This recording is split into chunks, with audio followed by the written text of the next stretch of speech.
তাদের আজানের দাবি আর আমাদের আজানের দাবি কি এক? ইয়াজিদও আজান দিয়েছে শুক্রবারে, হযরত হুসাইনের শিবিরেও আজান দিয়েছে। ইয়াজিদের আজানের দাবি ছিল হুসাইনকে জবাই করে হলেও গদি ঠিক রাখা, আর হুসাইনের শিবিরের 72 জনের আজানের দাবি হলো 72 জনের জীবন দিয়ে হলেও হুসাইনকে বাঁচানো, ইসলামকে বাঁচানো। এখন দুই আজান কি এক? এই দুই আজানের সিলসিলা আজও পর্যন্ত জারি আছে। এই যে আমরা বলি কেন, সবাই বলে মুসলমান মুসলমান, ছোটখাটো মত পার্থক্য সব বিভেদ তুলে দিয়ে আমাদের এক হওয়া উচিত। কিন্তু ছোটখাটো মত পার্থক্য বলে কোনটা বোঝাচ্ছে? রাসূলুল্লাহ সাল্লাল্লাহু আলাইহি ওয়াসাল্লামের এত মর্যাদা যতটা আমরা বলি, এইটুক কি ছোটখাটো মত পার্থক্য? এটা না, এটা ছোটখাটো মত পার্থক্য হতে পারে না।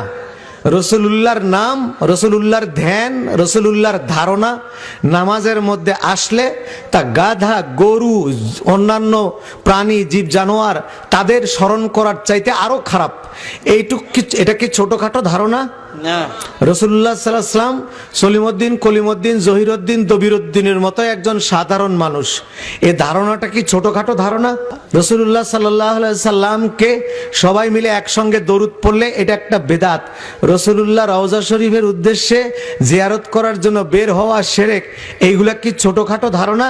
না না। আজকে ইহুদি নাসারারা তারা তাদের দেশে মাদ্রাসা বানাইয়া ওই সব মাদ্রাসায় অনেক কোটি কোটি ডলার দিয়ে শিক্ষক কিনে, এই মিশর থেকে শিক্ষক কিনে তাদের দিয়ে আলেম বানাইয়া ওই সমস্ত আলেমদেরকে মিডল ইস্টের বিভিন্ন স্পর্শকাতর জায়গায় সেট করে দিয়েছে।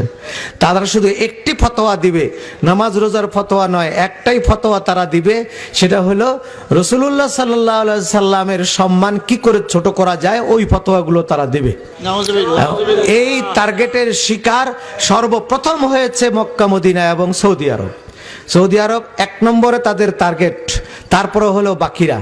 এই সৌদি আরবে সেই টার্গেট মোতাবেক তারা পেয়ে গেল নাসিরউদ্দিন আলবানীকে, তারা পেয়ে গেল আব্দুর রহমান কুয়েতিকে, তারা পেয়ে গেল ইবনে তাইমিয়াকে, তারা পেয়ে গেল মোহাম্মদ ইবনে আব্দুল ওয়াহাবকে। তাদের মাথায় তারা ঢুকিয়ে দিল যে রাসূলুল্লাহ সাল্লাল্লাহু আলাইহি সাল্লাম, নাসিরউদ্দিন আলবানী তার কিতাব তাহজিরুস সাজেদের মধ্যে লিখেছেন, তার আরেকটা কিতাব আহকামুল জানায়েজ ওয়া বিদউহা, তার আরেকটা কিতাব হুজ্জাতুন নবী সাল্লাল্লাহু আলাইহি সাল্লাম। নামগুলা কি সুন্দর কিতাবের! তাহজিরুস সাজেদ মানে সেজদা করা থেকে সাবধান। আরেকটা লিখছে আহকামুল জানায়েজ ওয়া বিদউহা, জানাজা নামাজের হুকুম এবং এর ভিতরে বেদাত কি। আরেকটা কিতাব লিখেছে হুজ্জাতুন নবী, নবীর হুজ্জত দলিল কি। এই কিতাবগুলোর মধ্যে দুটো বিষয় পাওয়া গেছে।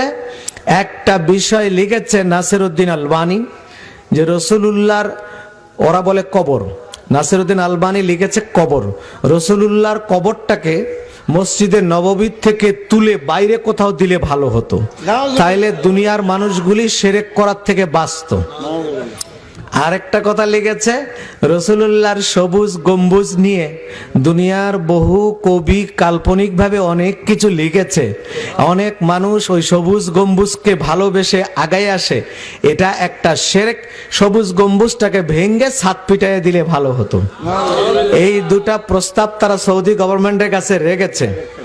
বাদশাহ ফাইসাল এই লোকটাকে, আব্দুর রহমানকে কুয়েতে নির্বাসনে দিয়েছে, নাসিরউদ্দিন আলবানীকে সৌদি আরবের নজদ থেকে বহিষ্কার করেছে। এই শয়তানের বাড়িও নজদ। শয়তান পরিচয় দিয়েছিল আনা শাইখুম মিন আহলে নজদ।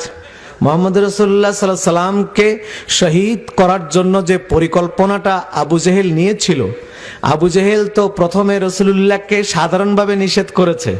প্রথম বলেছে যে দেখো, কাবা ঘরের অর্ধেক তোমাকে দেই, অর্ধেক আমি রাখি, অর্ধেকের মধ্যে তুমি যা পারো করো, আমি অর্ধেক নিয়ে মাতবরি করি, তবুও তুমি তোমার ওই ধর্মটা প্রচার করিও না।